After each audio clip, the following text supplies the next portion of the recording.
ಮಾನ್ಯ ಅಧ್ಯಕ್ಷರೇ, ರಾಜ್ಯ ಸರ್ಕಾರಿ ನೌಕರರ ವೇತನ ಭತ್ಯೆ ಪಿಂಚಣಿ ಪರಿಷ್ಕರಣೆಯ ಬೇಡಿಕೆಗಳನ್ನು ಪರಿಷ್ಕರಿಸಲು ದಿನಾಂಕ 19/11/2022ರಂದು 7ನೇ ರಾಜ್ಯ ವೇತನ ಆಯೋಗವನ್ನು ರಚಿಸಲಾಗಿತ್ತು.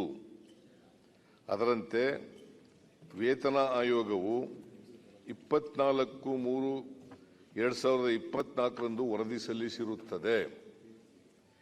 7ನೇ ರಾಜ್ಯ ವೇತನ ಆಯೋಗದ ಶಿಫಾರಸಿನಂತೆ ಸರ್ಕಾರಿ ನೌಕರರ ವೇತನ ಸಂಬಂಧಿತ ಭತ್ಯೆ ಪಿಂಚಣಿಯನ್ನು ದಿನಾಂಕ 1/7/2022ರಿಂದ ಅನ್ವಯವಾಗುವಂತೆ ಪರಿಷ್ಕರಿಸಿ ದಿನಾಂಕ 1/8/2024ರಿಂದ ಅನುಷ್ಠಾನಗೊಳಿಸಲು ದಿನಾಂಕ 15/7/2024 ಸಚಿವ ಸಂಪುಟ ಸಭೆಯಲ್ಲಿ ತೀರ್ಮಾನಿಸಲಾಗಿರುತ್ತದೆ. ಅದರಂತೆ ದಿನಾಂಕ 1/7/2022ಕ್ಕೆ ನೌಕರರ ಮೂಲ ವೇತನಕ್ಕೆ 31% ತುಟ್ಟಿ ಭತ್ಯೆ ಮತ್ತು 27.50% ಫಿಟ್ಮೆಂಟ್ ಸೇರಿಸಿ ವೇತನ ಮತ್ತು ಪಿಂಚಣಿಯನ್ನು ಪರಿಷ್ಕರಿಸಲಾಗುವುದು. ಇದರಿಂದ ನೌಕರರ ಮೂಲ ವೇತನ ಮತ್ತು ಪಿಂಚಣಿಯಲ್ಲಿ 58.50% ಹೆಚ್ಚಳವಾಗುತ್ತದೆ. ಮನೆ ಬಾಡಿಗೆ ಭತ್ಯೆಯಲ್ಲಿ 30% ಹೆಚ್ಚಳವಾಗುತ್ತದೆ.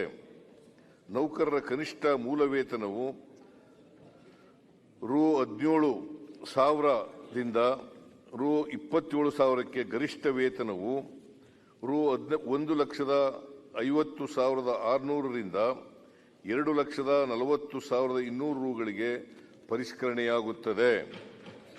ನೌಕರರ ಕನಿಷ್ಠ ಪಿಂಚಣಿಯು 8,500ರಿಂದ 13,500ಕ್ಕೆ ಮತ್ತು ಗರಿಷ್ಠ ಪಿಂಚಣಿಯು 75,300ರಿಂದ 1,20,600ಕ್ಕೆ ಪರಿಷ್ಕರಣೆಗೊಳ್ಳುತ್ತದೆ. ಈ ಪರಿಷ್ಕರಣೆಯು ಅನುದಾನಿತ ಶಿಕ್ಷಣ ಸಂಸ್ಥೆ ಮತ್ತು ಸ್ಥಳೀಯ ಸಂಸ್ಥೆಗಳ ನೌಕರರು, ವಿಶ್ವವಿದ್ಯಾಲಯಗಳ ಬೋಧಕೇತರ ಸಿಬ್ಬಂದಿಗಳಿಗೆ ಅನ್ವಯವಾಗುತ್ತದೆ. ನೌಕರರ ವೇತನ ಪರಿಷ್ಕರಣೆಯಿಂದ ರಾಜ್ಯ ಸರ್ಕಾರಕ್ಕೆ ವಾರ್ಷಿಕ 20,208 ಕೋಟಿಗಳಷ್ಟು ಹೆಚ್ಚುವರಿ ವೆಚ್ಚ ಉಂಟಾಗುತ್ತದೆ. ಈ ಹೆಚ್ಚುವರಿ ವೆಚ್ಚಕ್ಕೆ 2024-25ರ ಆಯವ್ಯಯದಲ್ಲಿ ಅಗತ್ಯ ಅನುದಾನವನ್ನು ಮೀಸಲಿಡಲಾಗಿದೆ. ಇದು ಯೋಜನೆ ಆಯೋಗನ 7th ಪೇ ಕಮಿಷನ್ ಅದನ್ನು ಜಾರಿ ಮಾಡಲಿಕ್ಕೆ ನಿನ್ನೆ ಒಪ್ಕೊಂಡಿದ್ದೀವಿ.